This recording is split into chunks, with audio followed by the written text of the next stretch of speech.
Yes, I'm turning now to education. Improving education outcomes. Mr. Speaker, Kenya's future depends on developing strong human capital. And to this end, we will continue to strengthen quality learning, training and research, promote equity and inclusivity, scale up investment in education, fortify the system against emerging technological and labor market shifts, as well as fortify education to industry linkages, thus ensuring skills match demand. Mr. Speaker, I propose 784.5 billion for the education sector. Mr. Speaker, a lot has been said about defunding education. But in 2026-27, we are proposing 784.5 billion shillings, which is 26.4% of the ministerial budgets. Compare that to 2021-2022 budget, before this administration came into office. The budget for education was 526 billion shillings. That has increased now by 49%. And it was 24.5% of the ministerial budget. Now it is 26.5% of the ministerial budget. Therefore, Mr. Speaker, it is not correct that this government, this administration is defunding education. In fact, we are funding it more. So this 784.5 billion includes Kenya shillings 424 billion to Teacher Service Commission for payment of our teachers. And that has moved from 290 billion in 2022 to now 421 billion shillings. Basic education. Basic education is now 136. I'm proposing 136.6 billion. Compare that to 107 billion in 2022. 163.9 billion for higher education, which was 105 billion in 2022. 1.3 billion for science, innovation and research, and 58.5 billion for technical, vocational education and training. This comprehensive allocation safeguards service delivery and expands opportunities across the learning continent.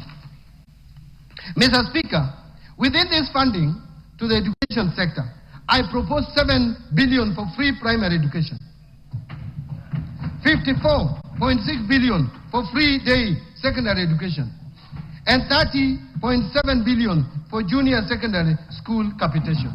Those two lines, the free day secondary education 54.6 plus junior secondary education of 30.7, adds to a total of 85.3 billion. What was it in 2022? In 2022, it was 62.4 billion shillings.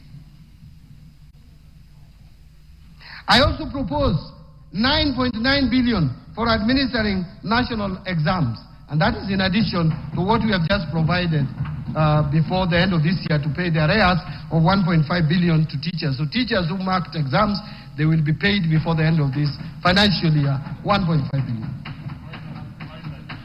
3 billion for school feeding program. Again, this school feeding program in 2022 had 2.2 billion. Now it is 3 billion. Mr. Speaker, I am proposing 4.9 billion to be provided for conversion of 20,000 intern teachers into permanent and pensionable from January 2027.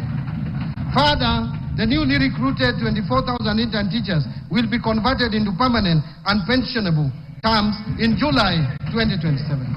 In this respect, I am proposing an allocation of 8.2 billion for intern teachers to address staffing gaps and improving learning outcomes. Mr. Speaker, this government, by the time we reach next year, we will have employed 116,000. If you put it in terms of averages, over 20,000 teachers per year. There is no any other government that has ever employed more than 10,000 teachers per year. This government is employing on average 20,000 teachers per year. Mr. Speaker, to improve learning environment and skills training, I am proposing 4.1 billion for primary and secondary school infrastructure and 2.1 billion for construction and equipping of TVET centers, 7.1 billion for the Kenya Primary Education Equity and Learning Program, and 4.7 billion for Kenya Secondary Education Quality Improvement Project. Mr. Speaker, further investments in this sector include the following: 56.3 billion for Higher Education Loans Board for provisional loans to university and TVET students. And how much was it in 2022? 15.39.